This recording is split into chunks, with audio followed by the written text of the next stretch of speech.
أشهد أن لا إله إلا الله.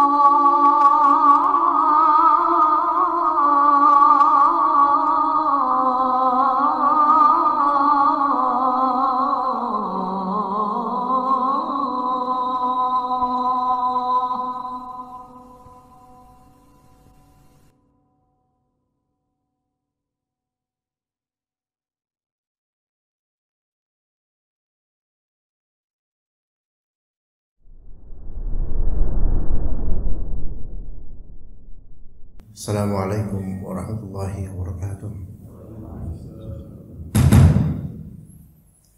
Innal hamdalillah nahmaduhu wa nasta'inuhu wa nastaghfiruh wa na'udzu billahi min shururi anfusina wa sayyiati a'malina may yahdihillahu fala mudilla lahu wa may yudlil fala hadiya lahu. Asyhadu an la ilaha illallah wahdahu la syarika lahu wa asyhadu anna Muhammadan abduhu wa rasuluhu la nabiyya ba'dah. Ya ayyuhalladzina amanu taqullaha haqqa tuqatih wa la tamutunna illa wa antum muslimun.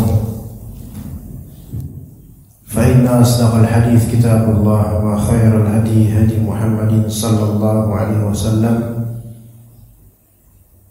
wa syarrul umuri muhdatsatuha wa kullu muhdatsatin bid'ah wa kullu bid'atin dhalalah wa kullu dhalalatin finnar.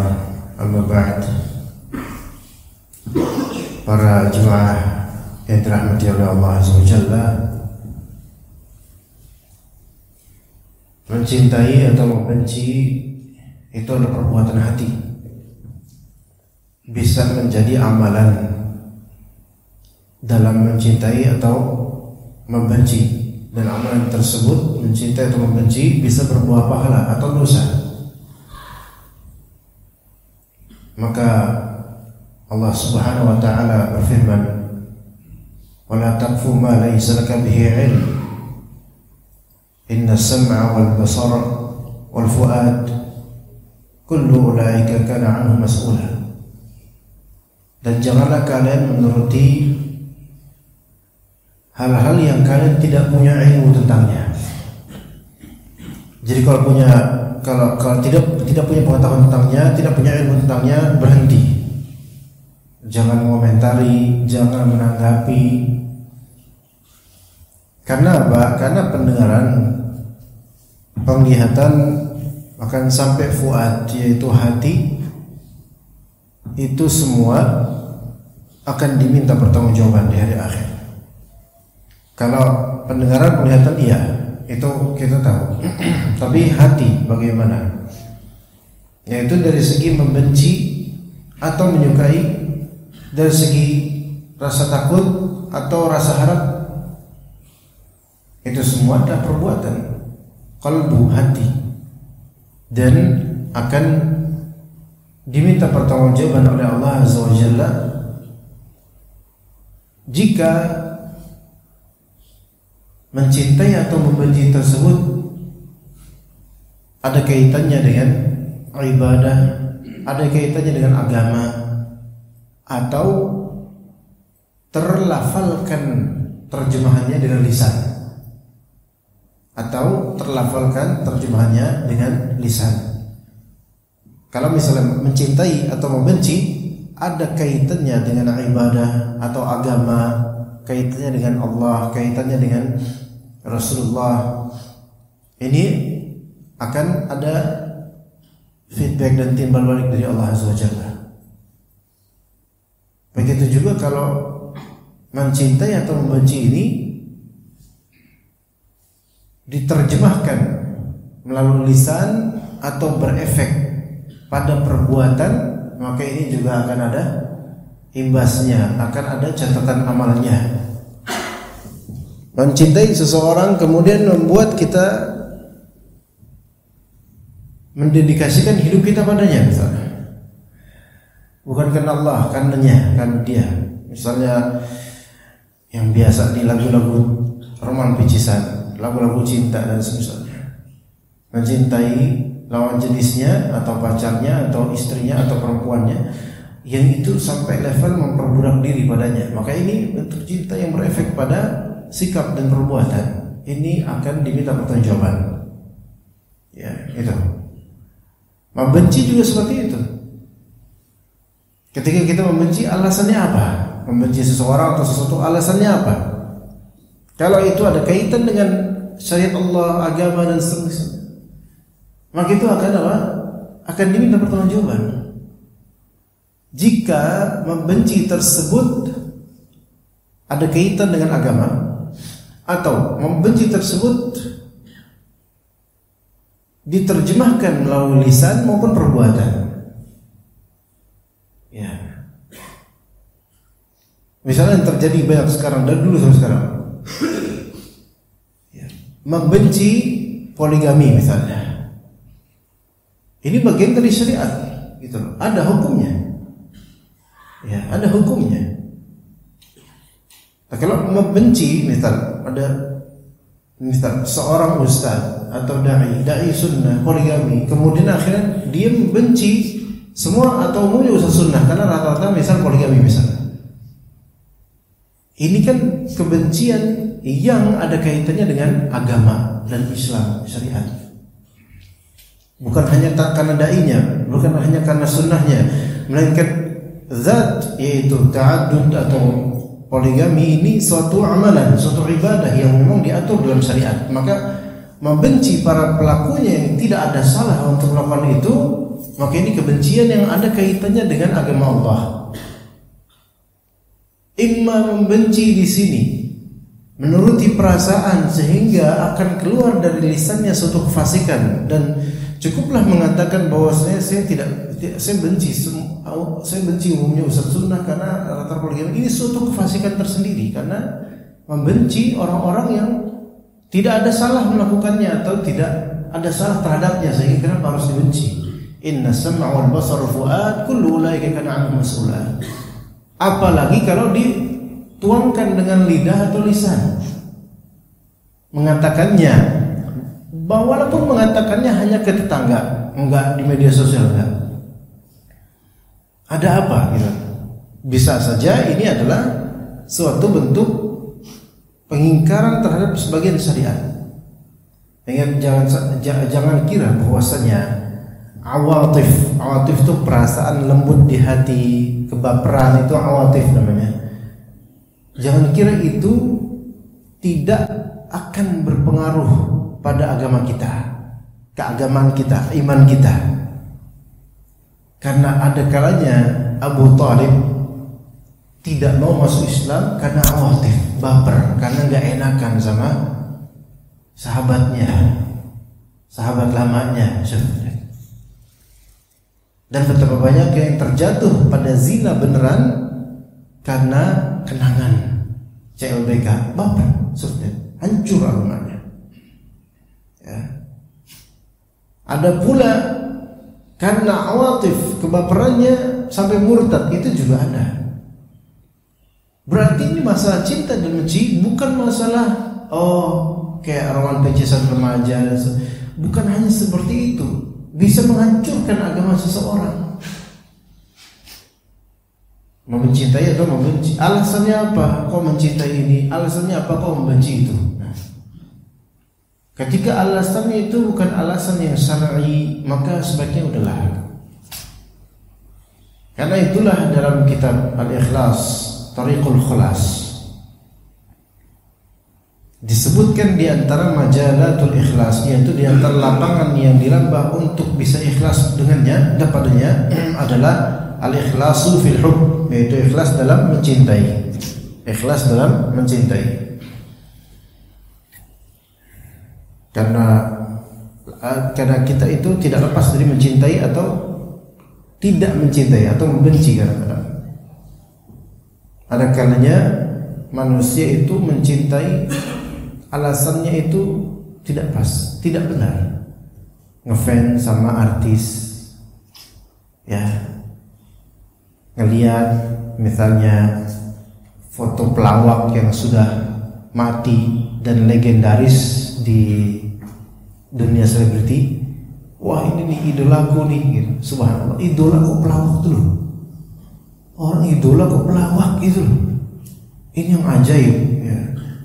Inilah pahlawanku misalnya pemain bola era 90-an, kemudian ngelihat fotonya, oh ini pahlawanku nih yang menemani aku dulu waktu tahun 90-an, sampai poster-posternya itu saya tempel di kamar. Subhanallah, kapan taubatnya Pak? Udah tua masih kayak gitu aja idolanya seperti itu. Itu masih mending. Ada yang idolanya SpongeBob, idolanya lebih parah lagi, mencintai.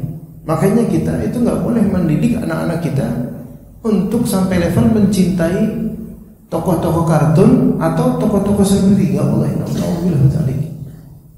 Nggak boleh. Sampai juga ada seseorang yang berkata dengan kalimat ini tuh bagus juga saya pikir. Ketika Anda menikah dengan seorang perempuan yang memiliki idola ya di hatinya, maka boleh jadi Anda itu rugi sebenarnya, karena berbagi idola. Ya, dia sudah ada idola dan sekarang musibahnya itu idolanya artis Korea, gadis-gadis muda ya yang ngefans sama artis Korea. Aktor Korea ya. Menikah dengan suaminya, tapi dia juga ada ngefans dengan artis Korea. Ingat ya, ngefansnya seorang perempuan ke artis laki-laki atau tokoh laki-laki itu, subhanallah, kalau udah sampai ngefans itu tidak sama dengan bagaimana seorang laki-laki ngefans sama artis perempuan. Maka dipendamlah rasa cintanya kepada artis tersebut oleh perempuan itu, yang akhirnya berbagi hati. Laki-laki ketika berbagi perasaan cinta, karena memang tabiat laki-laki itu cintanya lebih luas. Namun perempuan ketika berbagi cinta, maka ini suatu penyimpangan kewanitaan. Karena cinta laki-laki itu sifatnya luas, cintanya perempuan sifatnya mendalam. Cinta yang mendalam itu hanya cukup satu. Kalau ada lebih dari satu, berarti ada sesuatu.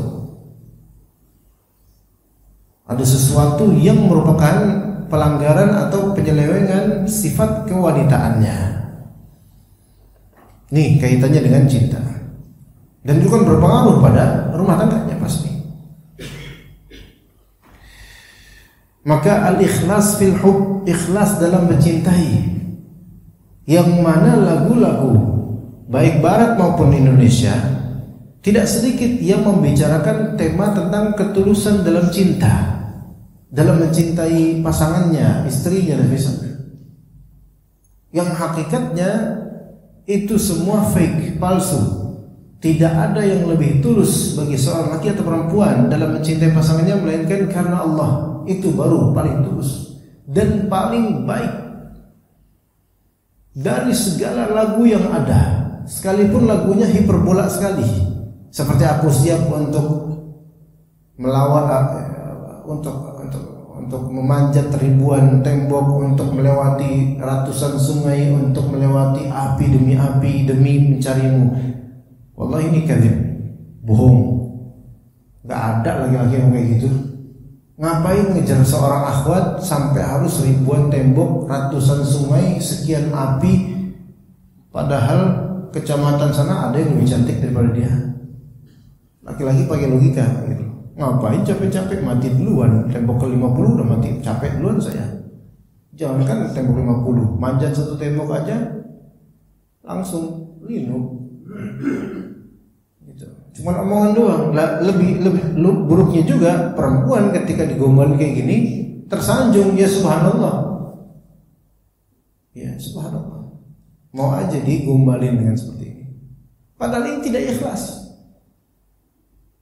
Nah, ikhlas fil hub itu adalah yang di atas iman karena Allah. Nah, dikatakan an Abi Hurairah radhiyallahu anhu wa an Nabi sallallahu alaihi wasallam, Nabi sallallahu alaihi wasallam bersabda, Man sarrahu ay yajida halawatal iman falyuhibbal mar'a la yuhibbuhu illa lillah. Barang siapa yang pengen mendapatkan manisnya iman, maka hendaklah dia mencintai seseorang, tidaklah dia mencintai melainkan karena Allah. Itu baru dia akan mendapatkan halawatul iman, yaitu manisnya iman. Mencintai istri atau suami atau anak atau orang tua karena Allah.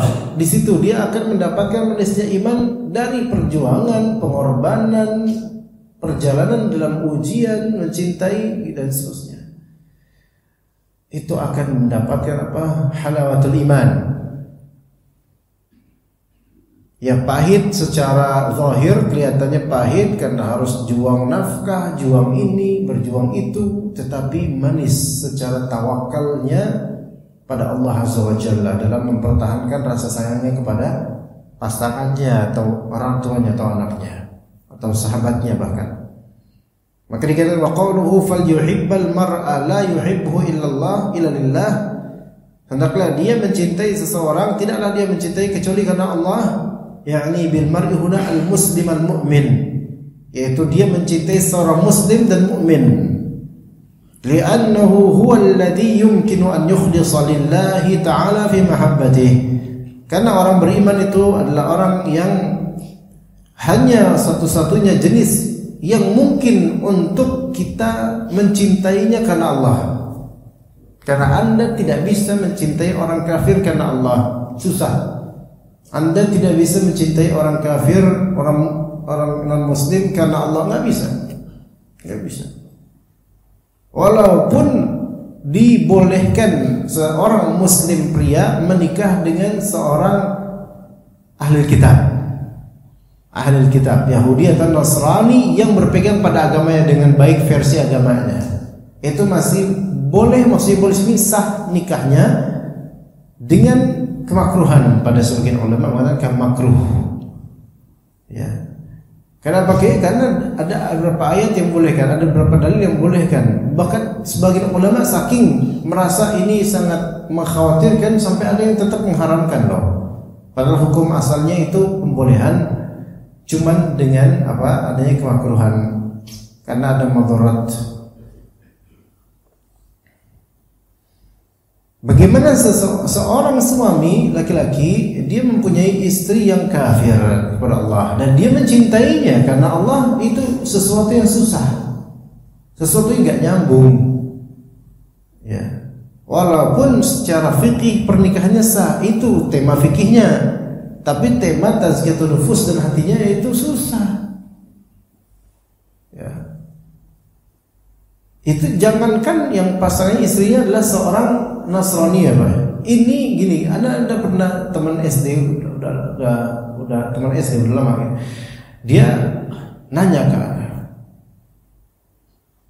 ini gimana hukumnya ya, orang tua yang tidak terima dia mau punya mantu muslimah, tapi rata-rata keluarganya dia, keluarga muslimahnya ini, keluarga perempuan ini yang muslim, keluarga calon mantunya ini adalah kafir semua, Nasrani semua.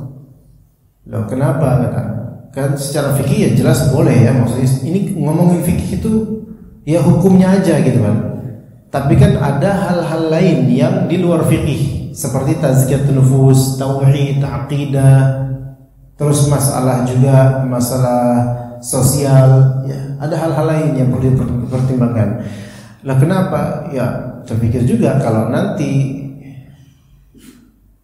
mereka jadi nikah nih, anaknya itu laki-laki, ya, nikah dengan seorang perempuan muslimah yang semua keluarga non muslim kafir, sementara ini bapak nih calon sama bapaknya laki-laki, itu merupakan tokoh agama lah, muslim yang taat gitu lah bahasanya, muslim. Itu nanti otomatis kan punya besan kafir gitu. Punya besan non muslim. Mungkin kita yang nggak kena kasus ini, kita akan beri ya, apa salahnya ya kita namanya jodoh, cinta kan nggak bisa kita atur. Itu memang bisa ngomong kayak gitu Pak sekarang kalau nggak ngalamin. Tapi kalau misalnya, misal anak kita laki-laki, terus naksir sama seorang akhwat perempuan muslimah, mungkin mu'allaf, tapi semua keluarga kafir, kita akan menjadi seorang besan dan akan ada besan, yaitu keluarga besan yang semuanya kafir. Ketika kita berkunjung kepada mereka, maka kita berkunjung kepada rumah orang kafir, dan mereka berkunjung ke kita, itu dikunjungi kita oleh orang-orang atau keluarga kafir. Nggak kerasa sekarang karena kita nggak berkasus di situ Pak. Tapi kalau kita berada di posisi itu, nggak enak. Apalagi kita misalnya sangat beragama gitu loh, nggak enak. Ini bukan masalah toleransi atau enggak. Bedakan toleransi, kita biarkan mereka beribadah sesuai agama mereka, biarkan, silakan. Tapi ini masalahnya ke depannya gitu loh. Gak enak perasaan ini. Ya. Itu padahal yang kafir itu adalah keluarganya dia. Ya. Dan yang anaknya itu putrinya itu muslimah.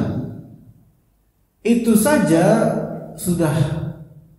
Gimana cara saya mencintai besan-besan saya ini, atau ya saudaranya mantu saya? Bagaimana mencintai mereka karena Allah? Susah. Ya. Apalah lagi kalau misalnya dijadikan istri dia Yahudi, punya istri seorang Yahudi, nama suami siapa? Ahmad. Istrinya seorang Yahudi dari negara Israel. Wah, itu jadi perbincangan itu. Ya.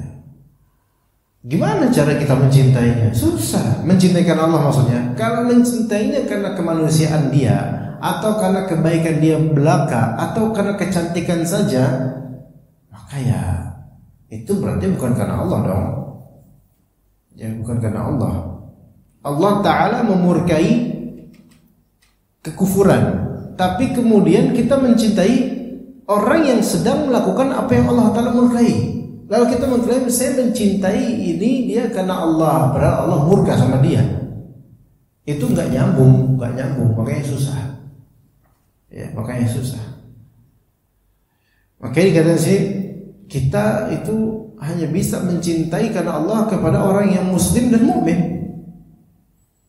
Ya. Karena emang cuma itu doang yang bisa kita cintai karena Allah. Wa an yataqarraba lillahi ta'ala bihtirami wa hurmatihi.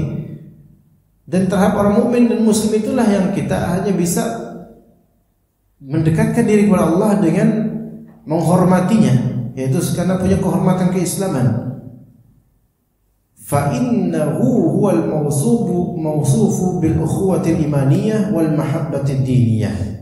Karena hanya orang berimanlah yang tersifati dengan persaudaraan keimanan dan kecintaan dari segi keagamaan.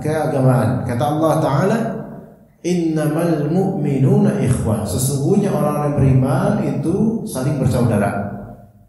Dan juga Allah Ta'ala berfirman, fa asbahtum bi ni'matihi ikhwana. Maka kalian dengan sebab nikmat dari Allah menjadi para saudara. Ya. Mungkin masih bisa dikatakan mencintai orang tua yang masih kafir misalnya, atau kafir.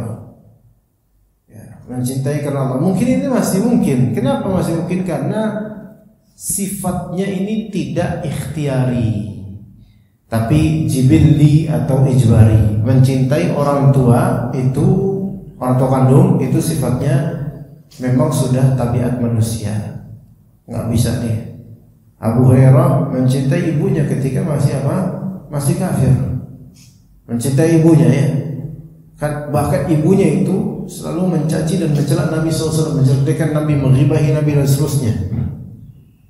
Tapi Abu Hurairah tetap mencintai, tetap bersamanya. Karena ini ibu, beda. Sifatnya bukan ikhtiar, bukan pilihan. Ya, mencintai orang tua itu bukan pilihan ya, itu adalah jibillah, yaitu sesuatu yang sudah Allah Ta'ala fitrahkan pada manusia. Beda dengan mencintai istri, beda dengan mencintai calon. Ya, itu kan sifatnya pilihan, bisa di-remove, bisa insyaAllah. Tapi mencintai orang tua, mencintai ibu, mencintai anak, itu jibillah, yaitu jibillah apa? yang sudah paten pakem fitrah seperti itu manusia. Ada nggak seorang orang tua, saya memilih tidak mencintai anak saya? Nggak ada. Mau anaknya serewel apapun, ya itu anak saya. Ya.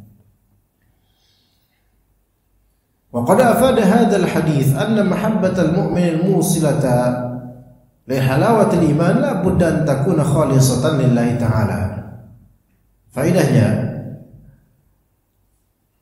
kalau mau mencintai seorang beriman, yang mana cinta itu sampai menyampaikan kepada manisnya iman, maka harus lillahi ta'ala, tulus lillahi ta'ala dalam mencintai.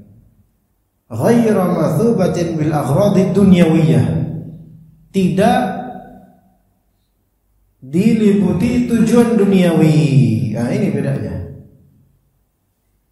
Bertentangan kalau misalnya kita mencintai seseorang karena dunianya, itu enggak bakal kita dapat manisnya iman dalam mencintainya. Ya.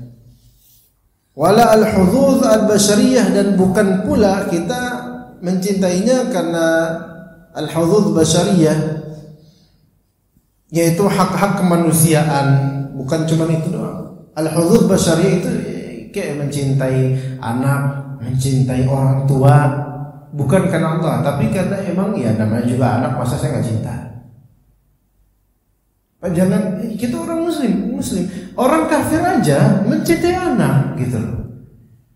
Tapi apakah lillahi ta'ala? Nggak bakal lillahi ta'ala, karena mereka mencintai anaknya karena apa? Karena manusia. Karena manusia loh, binatang aja juga ada yang mencintai anaknya kok. Nah ini karena manusia ini anaknya udah saya cinta, apa? Malam ini bagian dari saya, ini anak saya. Ya. Tapi nggak bakal dapat manusia iman. Orang kafir aja, orang musyrik yang menyembah jin aja itu cinta kok sama anaknya. Saya sampai pernah punya tetangga itu dukun tulen, dukun anaknya 3 atau berapa ya lupa. 1, 2, 3 atau 4 gitu. Terserah mereka lah mau berapa anaknya, pokoknya ada anaknya gitu. Itu baik emaknya, anaknya ngomongin joroknya, minta kasar, jorok, tinggi nadanya. Kadang anaknya digoblok-goblokin sama ibunya dengan keras suaranya. Itu kalau masuk keras sampai kedengaran tetangga gitu kan. Ya. Dan anaknya yang laki-laki juga kalau ngomong pas main game itu, udah dalam satu sesi 1 jam main game itu mengucapkan kata anjing gitu, itu mungkin bisa lebih dari 100 kali loh. Ya. Rasulullah itu menganjurkan kita istighfar, taubat 100 kali dalam sehari atau 70 kali sehari. Kalau ini satu majelis, ya, Rasulullah dalam satu majelis, satu momentum 100 kali mengucapkan istighfar, taubat. Ini anaknya remaja laki-laki ngomong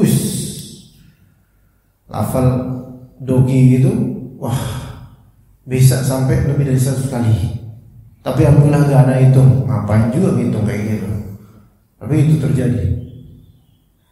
Yang kadang-kadang itu orang tuanya sendiri digoblok-goblokin sama anaknya. Ini keluarga kacau ini. Dan itu dukun pula, dukun santet ini sampai rumah. Dukun pelet, santet, sihir dan seterusnya ini sampai rumah. Itu sampai bermasalah sama anak, sampai tingkat RW itu bermasalah. Dan diantar debatnya sama mereka, anak debat sama mereka di depan RT RW. Karena anak pernah menegur anak mereka karena ucapannya kotor, anak tegur mereka. Mereka membela anaknya. Kalau mau negur yang bagus pak, gitu. Mereka nggak mau ustadin anak karena saking sebelnya mana. Ya, negur yang bagus pak, kasihan anak saya. Yang remaja kan tadi ceritain dia wiritannya itu kayak gitu, wirid seperti itu. Dia anak kesian, psikologis anak akan kena dalam hati anak. Tiap hari mereka juga ngegoblok-goblokin anak kok ngomong psikologis anak. Anda cuman menegur karena ngomong lafalnya anjing terus yang dia omongin, anak tegur. Anda datang ini tuh ke rumahnya. Dia bilang mana anjingnya katanya. Dari tadi anjing terus mana anjingnya gitu. Anda coba pelototin dan agak nada keras aja, sedikit keras itu dipermasalahkan oleh mereka. Nggak boleh gitu Pak dalam mendidik anak. Subhanallah. Ya. Membela anaknya gitu. Anak dia 4, anaknya 4 ya. Sampai pamer kan. Kita harus didik anak Pak gitu. Anak itu psikologisnya harus dirawat, jangan sampai trauma gitu katanya gitu. Dukun ngomong kayak gini itu. Ya. Gitu. Sampai nantangin anak. Kami itu anak banyak harus kami didik Pak, kata dukun. Suami istri dukun dua-duanya. Suami istri dukun dua-duanya. Dan dua-duanya dukun santet dua-duanya. Kamu harus didik anak kami Pak. Karena anak kami 4, repot kami didik anak Pak, repot Pak. Memang anak Bapak berapa? Nah, kan anak jawab 6. Langsung diam dia. Banyakkan anak ayo. 6. Ya. Ngomongin pendidikan anak. Kita di sini apa? Orang-orang ini, musyrik ini, ya. Anda bilang musyrik kenapa? Karena kita tahu dia pernah nyembah patung anjing. Di rumahnya ada patung anjing. Pantesan ngomongnya anjing terus, yang disembah itu. Ya. Nyembah gini pakai sajen ini patung anjing. Ini kalau antum kayak gini, muslim nggak kira-kira? Ngakunya muslim, tapi saya muslim Pak, tapi saya muslim tradisional, cara ibadah saya lain.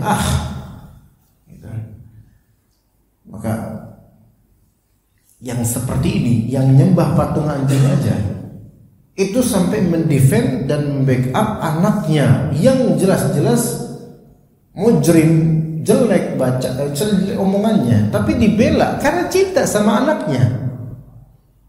Tapi apakah mungkin cintanya si Pak Dukun dan Bu Dukun ini kepada anaknya lillahi ta'ala?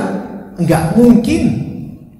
Apakah mungkin dapat manisnya iman karena mencintai anak-anak ini? Enggak mungkin. Apalagi anak-anaknya dididik untuk hal-hal yang tidak baik. Sekarang gimana kalau mendidik anaknya dibawa ke kuburan keramat, ke tempat-tempat sesajenan dan seterusnya? Dapat nggak manisnya iman? Nggak dapat. Nah, jadi kalau seorang non muslim mencintai non muslim itu nggak akan pernah dapat manisnya iman. Yang hanya dapat manisnya iman siapa? Orang muslim dengan orang muslim. Ya, yang namanya cinta orang muslim dengan orang muslim aja belum tentu juga dapat iman, dapat manisnya iman, apalagi yang bukan muslim. Ya. Ini dikatakan wa mahabbatul mu'min wazifatun muta'ayyinatun 'ala dawam. Mencintai orang beriman itu adalah tugas untuk setiap dari kita yang sifatnya continue. Wujidatil aghradu aw udimat, entah tujuan duniawi itu ada atau enggak, pokoknya kita mencintai mukmin, mencintai orang beriman. Ya. Anda dapat faedah belakangan. Dapat faedah dari Syekh Sulaiman Al-Husn. Ya. Sulaiman Al-Husn itu salah satu syekh yang biasa ngajar di Masjid Nabawi Madinah. Beliau pakar akidah ya, pakar akidah. Beliau mengatakan asalnya bukan Syekh Sulaiman Al-Husni, ini Syekh Sulaiman Ar-Ruhaili. Syekh Sulaiman Ar-Ruhaili dalam daurah beliau sekitar 10 tahun lalu di Kuwait membahas kitab Risalah fi Dhammit Ta'assub. Ya, risalah dalam tentang tercelaknya fanatisme, karya Syekhul Islam Ibnu Taimiyah. Nah di sini ada faedah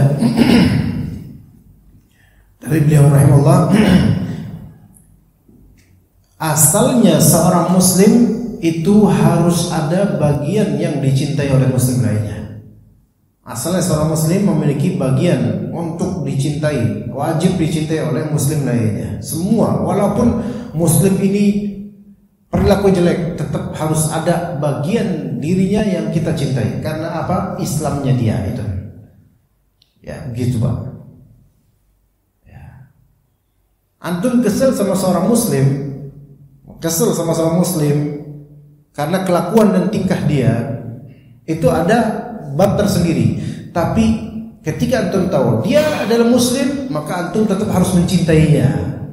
Ada bagian yang dia harus antum cintai, yaitu keislaman dia. Ini penting Pak. Jangan sampai salah. Sama orang non muslim kita cintai, tapi sama muslim walaupun muslim udah kita kayak dia udah kafir udah. Nggak boleh seperti itu. Hati-hati. Ini permasalahan cinta seperti ini terhadap muslim bisa merambat ke banyak hal. Ya. Tanpa disadari. Ya. Kalau misalnya dia memang jahat, tapi masih muslim, maka masih ada kewajiban bagi kita untuk kita cintai keislaman dia. Kita benci perbuatan buruknya dia, tapi dia masih muslim. Kenapa? Karena mencintai seorang muslim karena keislamannya itu ibadah. Hatta walaupun dia penjahat. Kalau dia muslim, kita di masa sholat atau zahiri Islam, kita wajib mencintai keislamannya. Gitu. Karena banyak orang salah dalam masalah ini, dalam bab ini. Ini misal perseteruan, ya. Yang dia benci sekarang ini sama-sama muslim. Dia benci sama orang muslim ini karena ada perseteruan dengannya, soal harta, sengketa tanah dan seterusnya, apalah itu. Wah, sampai luar biasa bencinya. Sampai gak mau sholat di sampingnya, sampai gak menganggap dia itu muslim khalas dan seterusnya. Tapi sama tetangga yang kafir bermesraan. Padahal kejahatan orang kafir kepada agama Allah itu lebih besar daripada umumnya orang Islam. Orang umumnya sebagian penjahat orang Islam, sebagian penjahat dari kalangan orang Islam. Ya. Maka di sini lihat ya, tetap ya ikhwan, kalau antum berseteru sama orang, seburuk apapun dia dalam berperilaku, sefasik apapun dia, kalau dia masih muslim, dia masih muslim, masih wajib ada cintanya kita padanya karena keislamannya. Ya. Dan dia masih berhak untuk kita beri nasihat karena dia muslim.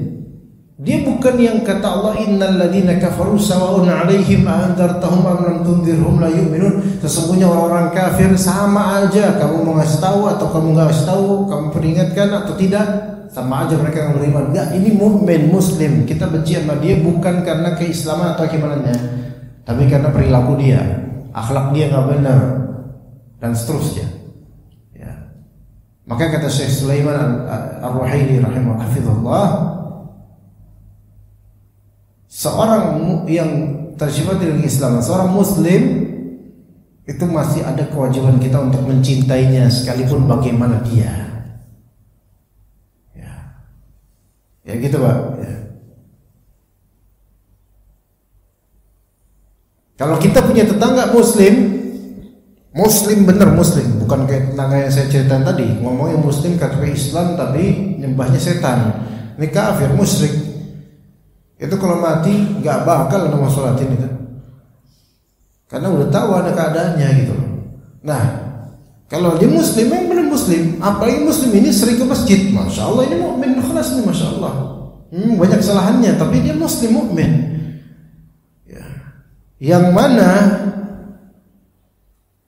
kalau dia ada penyimpangan yang tidak mengeluarkan dari Islam, atau kesalahan dalam baik akidah, fikih atau apa, akhlak, selama itu tidak mengeluarkan dari Islam, maka tetap ada bagian dari keislaman yang kita cintai karena dia muslim. Cuman masalahnya sekarang adalah masalah mencintai atau membenci dan masalah menzahirkan kecintaan dan menzahirkan kebencian, itu ada bab lagi yang harus difikihkan, yang harus difahami oleh seorang muslim. Ya, antum mencintai muslim atau membenci muslim karena seorang muslim, karena kelakuannya misalnya, atau terjamak pada diri antum cinta dan benci pada seorang muslim ini. Cintanya antum karena dia masih muslim, bencinya antum padanya karena misal akhlak dia yang buruk misalnya. Ya, itu mungkin wajar. Kalau ada misalnya kita punya tetangga yang ya lidahnya itu ngeselin gitu loh, kita kesel, wajar, tapi dia masih muslim, masih ada bagian yang harus kita cintai padanya. Nah gitu ya. Nah kalau misalnya ada orang non muslim kafir, akhlaknya baik, tapi agamanya ini bukan Islam, maka secara tabiat manusia wajar kita suka dengan akhlak dia, tapi nggak boleh kita sampai mencintai dia karena agamanya. Haram. Berarti kita ridho dong dengan agama dia. Na'udzubillah min dzalik. Mana yang harus kita lebih apa? Di sini lihat ya. Di sini lihat. Tadi udah masalah cinta atau benci. Kita benci nih, kita tetangga ahli riba. Kita cinta Islamnya dia. Kita benci riba, akhlak ribahnya dia. Ada tetangga kita dia non muslim, tapi akhlaknya masya Allah baik. Ya namanya kita dibaikin ya suka lah gitu kan. Tapi sebatas itu saja, dan kita nggak nyari sesuatu dari dia. Jangan cari sesuatu dari orang ini, dari orang kafir ini. Tapi dia musyrik, kafir, maka kita boleh mencintai agamanya? Nggak boleh. Bahkan kita eman-eman gitu, rasa ya tinggal masuk Islam aja nih orang gitu loh. Kan nggak enak, sepanjang hidup udah baik, tapi taunya ke neraka gitu. Ya. Kemarin habis Jumatan di daerah SCBD cuma. Ada habis Jumatan di sana dari SCBD itu. Adalah satu gedung besar lah, anak nggak perlu sebutkan.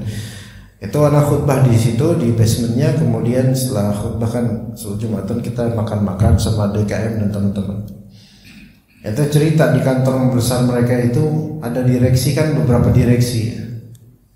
Dan dari nggak tahu anak nggak disebutkan berapa banyak direksinya. Semua direksi itu ya. Semuanya orang non muslim.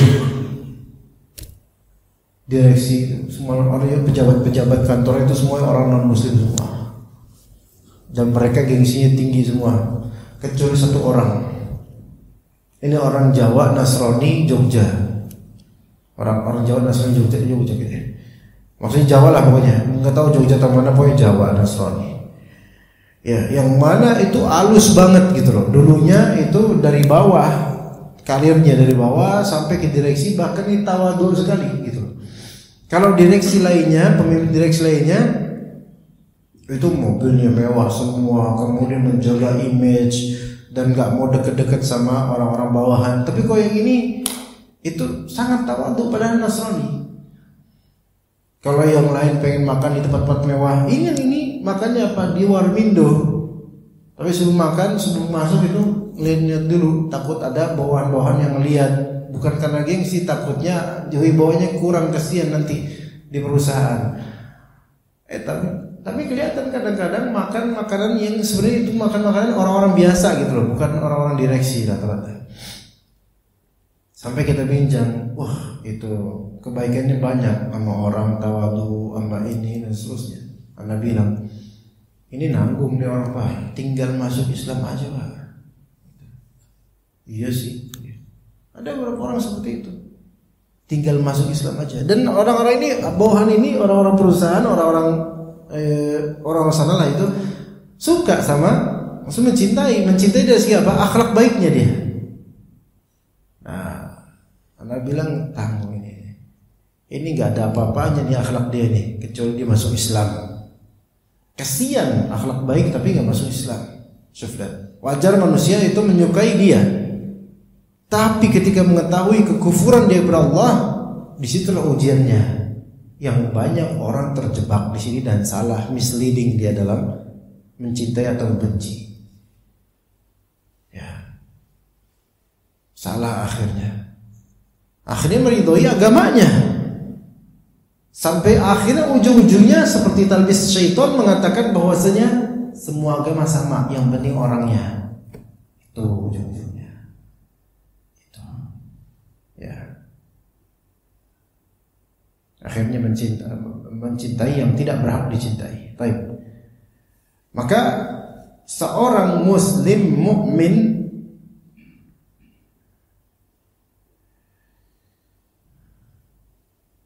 layak untuk dicintai karena keimanan dan keislamannya, sekalipun dia seperti apalah itu, ya, buruknya akhlaknya. Namun ketika antara cinta dengan kepentingan, nah di sini karena cinta karena Allah dengan kepentingan, cinta karena Allah ada dan kepentingan ada lagi. Walamma kanatil mahabbatu lil aghradi hiyal ghaliyah atau ghalibah qalla wajdanu tilkal halawah bal qad adam. Ketika cinta kepada seseorang itu karena cinta seseorang karena tujuan-tujuan duniawi itu lebih dominan, maka sedikit dia menemukan manisnya iman dalam mencintainya, bahkan bisa aja nggak ada. La siyama fi hadhihi azman, apalagi di zaman sekarang allati qadimha fiha akthar rusumil iman. Sekarang iman itu kurang orang-orang di zaman sekarang. Anak kasih contoh mah 5 atau 7 bahkan 7 tahun lalu ada sebuah masjid yang dominan ahlus sunnah di situ, di sebuah masjid di Bekasi lah ya, anak nggak sebutkan daerah, anak nggak sebutkan masjidnya. Itu masjid tersebut sunnah, ikhwan sunnah di situ, masyhur ya, nggak perlu anak sebutkan sini. Saking banyaknya ikhwan sunnah situ ya, karena apa? Karena ada sekolah sunnah, dan sekolah tersebut namanya juga sama nama masjid itu. Masjid itu aktif juga, maksudnya kegiatan ta'liman. Anu dulu ngajar situ, kajian kitab. Namun lesu, banyak ikhwan yang lesu, nggak mau ngaji kitab, nggak mau ngajinya ngaji yang euforian gitu, yang rame baru ngaji gitu. Anda nasihatin itu jemaah itu, ikhwan kita. Ikhwan, Anda tahu antum itu ke area ini, antum tinggal di area ini karena antum pengen nyari sekolah sunnah kan? Ya, pengen nyari sekolah sunnah kan, supaya anak-anak antum sekolah sunnah itu aja dah. Dan supaya biar antum irit nggak jauh-jauh sekolah sunnah gitu. Supaya antum dapat komunitas salafi kan, komunitas sunnah gitu. Anda bilang gitu. Tapi ketika antum nggak mau ngaji, males ngaji, karena banyak banget ikhwan kita sekarang males ngaji, ikhwan. Jenggotnya doang yang lebah, ngajinya males. Banyak gitu. Maka anda tegur, ini antum sudah ada kenikmatan di masjid ini, kajian-kajian rutin. Tapi banyak dari antum nggak mau ikut. Ada kajian jalan keluar gitu. Padahal di luar belum tentu zikir pagi petang. Di luar belum tentu ngapa-ngapain, di rumah paling cuma ngapain. Tapi ada majlis malah keluar. Banyak dari antum begitu. Anda nasihatin dari dulu. Ya. Kalau seperti ini sikap-sikap antum terhadap ilmu, bukan mencintai di sini karena betul-betul karena Allah, karena kepentingan duniawi tok, karena bisa dagang di sini, karena bisa dagang cadar, dagang jubah, dagang gamis, itu yang lebih dominan. Antum mau ke sunnah model apa antum? Sunnah itu ilmu, nuntut ilmu yang semangat gitu. Anak-anak gituin terus. Ya terbukti sebenarnya, terbukti dengan kenyataan yang sebagian orang menyadarinya. Sampai ada pengakuan juga ke anak, beneran Ustaz, beneran anak nggak mau lagi tinggal di perumahan sunnah, atau ya kebanyakan orang sunnah, maksudnya ke daerah yang itu dominan orang-orang sunnah itu malah nggak mau, udah nggak mau lagi, sakit hatinya tuh lebih. Ya. Kenapa gitu sakit hatinya lebih? Coba semuanya apa coba? Tahu nggak? Di perumahan ini di Dek Sanctuary heterogen, iya nggak? Iya Pak. Iya Pak. Maksudnya heterogen di sini kan bukan antar mazhab aja, bahkan antar agama mungkin. Di sini ada agama Nasrani, teman-teman di sana. Kita nggak ridho dengan keagamaan itu, terjelas nggak ridho. Kita nggak ridho dengan kebidahan orang-orang ini, nggak ridho. Cuman kadang ketika ekspektasi kita nggak sebegitu besar, sakit hatinya itu juga nggak besar. Tapi kalau ekspektasi kita itu besar, lebih dominan malah sakit hati. Kalau kita di perumahan sunnah namanya perumahan as-sunnah misalnya, atau perumahan nyunnah, isinya ikhwan cingkrangan dan cadangan. Karena ekspektasi kita tinggi pada mereka. Yang kita gambarkan adalah mereka mencintai ilmu, enggak ghibah, enggak julid sama tetangga, kemudian akhlaknya sesuai sunnah lah gitu. Kenyataannya kan enggak. Kenyataannya masing-masing ada sendiri keburukan-keburukan masing-masing. Malas ngaji, kok sekarang malah lebih rajin selfie daripada ngaji.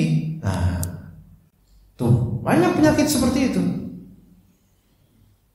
Yang mana dikatakan di sini, jika mencintai sesuatu hanya karena kepentingan duniawi saja, maka ya udah. Seperti jika mencintai manhaj salaf atau komunitas salaf karena kepentingan dagangan, kepentingan sekolah anak, kepentingan bisa biar ngutang sama teman-teman, maka sedikit manisnya iman itu.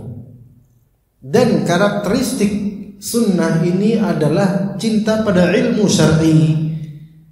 Di antara bentuk cinta pada ilmu syar'i adalah hadir di majelis, hadir di kajian, nyimak ilmu. Kalau ternyata berusaha nyunnah atau berusaha penampilan sunnah karena ada bagian dari keduniaan, maka cintanya ini bukan karena Allah atau meredup. Udah berapa kali Pak kisah artis hijrah Pak? Dari tahun 2013 sampai 2024 sekarang, sebut aja artis hijrah mana yang bisa istiqomah. Bagus artis hijrah ke sunnah, alhamdulillah. Cuma masalahnya adalah ketika hijrah ini tujuannya adalah untuk populer di kalangan sunnah, akan terdepak dari sunnah. Beneran, itu yang terjadi. Dulu di zaman Nabi SAW, pembesar dan penggawa Quraisy, mereka ditawarin masuk Islam. Sebagian mereka bertanya, nanti kalau saya masuk Islam, saya posisinya apa coba? Jabatan saya apa? Oh enggak, jabatan sampai kalau masuk Islam ya seperti rakyat biasa. Wah kalau gitu nggak jadilah saya masuk Islam. Wong saya nggak masuk Islam aja udah pembesar di sini, kok masa saya masuk Islam kemudian jadi rendah lagi? Nggak mau saya. Nah, sebagian artis yang hijrah ke sunnah diposisikan apa? Itu di atas, atau menjadi tokoh langsung. Nah ini berarti nggak langsung mencintai sunnahnya, tapi ada aghrab, yaitu tujuan duniawi di sisi ini. Maka sedikit itu kena nikmat sunnah itu sedikit ya. Maka kita nasihati semua dari sini juga semua seperti itu. Antum kalau misalnya ngaji atau ke sunnah belajar, itu bukan untuk keselamatan akhirat, melainkan ada sesuatu yang dicari dari dunia. Pertama, suatu saat antum akan futur, terdebak, enggak hijrah lagi, itu satu. Kedua, malah berbalik, bisa aja antum akan membenci sunnah ini lama-lama. Karena apa? Karena sesembahannya itu, yaitu keduniaan, itu enggak didapat di sini. Sesembahannya enggak dia dapat, yaitu dunia. Ya. Nah sekarang kalau misalnya kita mencintai seorang muslim, kita cinta menikah keislaman, jadi alhamdulillah. Tapi kita juga ada kepentingan dunia yang mana itu lebih dominan. Maka lama-lama cintanya itu tergerus, cinta akan Allah Ta'ala itu tergerus, lebih ke masalah apa? Keduniaan. Dan itu banyak terjadi ketika kita kadang disakiti dunia kita dan seterusnya oleh orang ini, hilang langsung cintanya karena Allah Azza wa Jalla. Sampai di pengadilan menghinakan, menuntut ini itu, berbohong dan seterusnya. Hati-hati jemaah sekalian rahimakumullah. Dalam hal ini cinta dan benci itu akan diminta pertanggungjawaban kepada Allah Azza wa Jalla. Sekarang kita bertanya, apakah kita mencintai pasangan kita, anak-anak kita, orang tua kita karena Allah atau tidak? Sebagian, saya udah capek sama istri saya, sama anak saya. Kenapa? Karena sekarang tuh nyari duit itu nggak gampang, Ustaz. Ya. Susah, Ustaz. Ya, terus gimana? Ngeluh kemudian tentang istrinya, tentang ini, tentang itu, ekonomi. So, kita lihat, kalau memang cinta kita kepada mereka karena Allah, maka pasti kita dapat hidayah untuk bisa memperbaiki bagaimana kita menafkahi mereka. Ya. Orang-orang yang kufur kepada Allah aja, ya, orang yang kufur kepada Allah aja, mereka itu terus berikhtiar dalam menafkahi anak istri mereka, walaupun sebagiannya pakai cara haram, ya. Tapi kita yang misalnya mencintai istri kita karena Allah, karena ibadah nih ya, kita mencintai anak-anak kita karena Allah, karena ibadah. Apa mungkin Allah Ta'ala akan telantarkan kita padahal kita mencintai mereka itu karena Allah? Enggak mungkin. Apalagi sekarang kan tidak sedikit dari kita masalah sekolah sunnah, ya, masalah sekolah mahal dan seterusnya. Itu kita harus di tengah-tengah ya Pak dalam masalah ini Pak. Anda enggak menyalahkan pihak sekolah total, Anda enggak menyalahkan orang-orang ini secara total, bapak-bapak ini yang kesian gitu loh. Sekolah ya butuh duit, itu jelas. Ya, urusan korupsi di antara mereka itu kan gaib ya, kita nggak tahu, wallahu a'lam. Nah, urusan orang tua yang pengen anaknya sekolah sunnah ini juga satu bab tersendiri yang kita itu harus lapang dada melihat kenyataannya, itu yang pahit Pak, pahit gitu. Jadi nggak boleh, jangan kita hardik orang-orang ini. Kalau misalnya nggak bisa sama sunnah, ya udah nggak usah. Wah itu subhanallah, itu mungkin belum diuji aja Pak dalam masalah ini Pak. Karena gini, ada sebagian bapak-bapak punya anak-anak kan bukan cuma 1, 2, 3, 4. Ekspektasinya kan pengen apa? Anak-anaknya ini disekolahin di tempat yang baik, di sekolah sunnah gitu. Mereka hanya mampu 2 anak doang di sekolah sunnah. Anak lainnya enggak, aduh kalau di sekolah lainnya aduh gimana, berat pengen sekolah sunnah. Akhirnya mulai mengeluh, ya gitu kan, mengeluhkan mahalnya biaya sekolah sunnah. Padahal standar, ya emang segitu biaya sekolahnya, emang layak sih SPP 2 juta atau SPP 1,5 juta misalnya. Memang yang paling memberatkan tuh uang ini loh, pangkal ya namanya, bom pangkal. Ya memang biaya sekarang kayak gitu. Wong TK aja ada aja. Wih sudahlah apa ya, tapi begitulah untuk kemakmuran guru gitu kan. Nah, di tengah-tengah gitu Pak, kita nasihati Pak, antum cinta nggak sama anak antum karena Allah? Ini tolong juga nanti kalau ada teman-teman bapak ya atau teman-teman ibu yang mengeluhkan masalah ekonomi karena anak-anak sunnah, ya kita nggak punya solusi duit ya, solusinya nasihat aja, tauhid. Anda, mas, akhi, antum, Pak, antum, kenapa antum pengen banget anak antum di sekolah sunnah semua?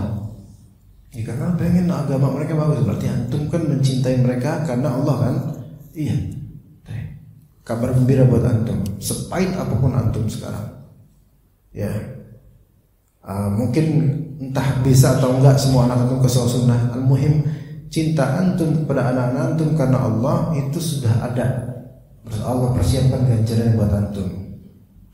Siapa yang jujur betul-betul, nah ini penting banget, ini penting banget. Siapa yang jujur betul-betul, dia pengen anaknya ke sunnah karena dia khawatir akan azab neraka dan karena cinta sama Allah, ana yakin banget akan ada jalannya. Ana yakin banget. Karena anak ketemu dengan beberapa ikhwan. Ini juga ada ikhwan lain. Ini sama-sama mereka itu mengeluhkan apa? Masalah sekolah sunnah mahal. Sama. Komplainnya sama. Tapi ada dapatkan ikhwan yang ini komplainnya kayak gitu, tapi dianya sendiri malas ngaji. Jenggotan dia malas ngaji. Ngamalin sunnah juga separuh-separuh mungkin. Ya. Dan mungkin gak mencontohkan ke anaknya sesuatu. Tapi memang ikhwan sunnah, maksud ikhwan sunnah itu ya kayak kita penampilannya gitu loh. Yang ini itu ana lihat kejujuran dirinya. Ya, pengen anaknya ke sunnah semuanya dan berat, dan dia sampai menafkahi anak-anaknya dan dia berjuang dengan itu dan dia selalu mengamalkan sunnah, berusaha mengamal, berusaha menuntut ilmu, berusaha mencatat dan seterusnya. Dua hal yang berbeda. Dan anak melihat sendiri rezeki dua orang ini berbeda. Wallahi anda saksikan sendiri. Tapi anda nggak bisa sebutin siapa orangnya, itu juga nggak tahu, nggak tahu. Rezeki mereka berbeda dan anak-anak mereka juga beda. Yang ini dengan kesederhanaan dan perjuangannya bisa nyelekolahin anak-anaknya ke pesantren yang itu mahal. Maksudnya mahal di sini yang dikomplain oleh mereka semua mahal. Yang ini akhirnya nyerah. Hanya bisa komplain dan akhirnya anaknya ke sekolah umum misalnya, negeri ya. Yang gratis lah gitu ya. Syuf lihat. Oke, kita nggak tahu kesudahan mereka, Allah lebih tahu. Tetapi di sini pelajarannya adalah Anda yakin, pribadi yakin, dan kita harus yakin. Siapa yang jujur karena Allah mencintai sesuatu karena Allah, jujur dia, nggak mungkin Allah nggak kasih jalan, nggak mungkin Allah nggak kasih jalan. Tapi kita juga nggak boleh suudzon pada teman-teman yang komplain masalah sekolah sunnah mahal dan seterusnya karena banyak anak mungkin karena mereka sedang diuji. Jadi kita refleksikan begitu aja, jangan kita vonis mereka dan seterusnya. Tapi Anda melihat di kenyataan seperti itu juga. Maka kalau ada bapak di sini atau ibu yang mengkhawatirkan masalah anak sekolah sunnah atau enggak, jujur harus jujur pada Allah. Kalau antum jujur, Anda yakin apa yang antum katakan itu sulit akan dimudahkan oleh Allah. Cuma masalahnya kan kita ini kadang-kadang ama manusia itu ngomong kayak gini padahal nggak jujur, gitu loh. Padahal sama Allah kita masih punya top secret yang mana itu adalah kedurhakaan pada Allah Azza wa Jalla. Makanya dipersulit, gitu. Maka teman-teman yang pengen nyunnah, pengen anaknya sunnah semua harus jujur sama Allah, tulus dalam mencintai anak karena Allah Azza wa Jalla. Ya, begitu Allah Ta'ala alam. Mudah-mudahan bermanfaat hal ini, tema ini semoga bermanfaat dan semoga menjadi ladang amal soleh dan penambahan akidah dan iman kepada diri kita. Barakallahu fikum jami'an. Terima kasih atas kehadiran antum semua. Wassallallahu ala nabiyina Muhammad wa ala alihi wa sahbihi ajma'in. Subhanakallahumma wa bihamdika asyhadu an la ilaha illa anta astaghfiruka wa atubu ilaik. Assalamualaikum warahmatullahi wabarakatuh.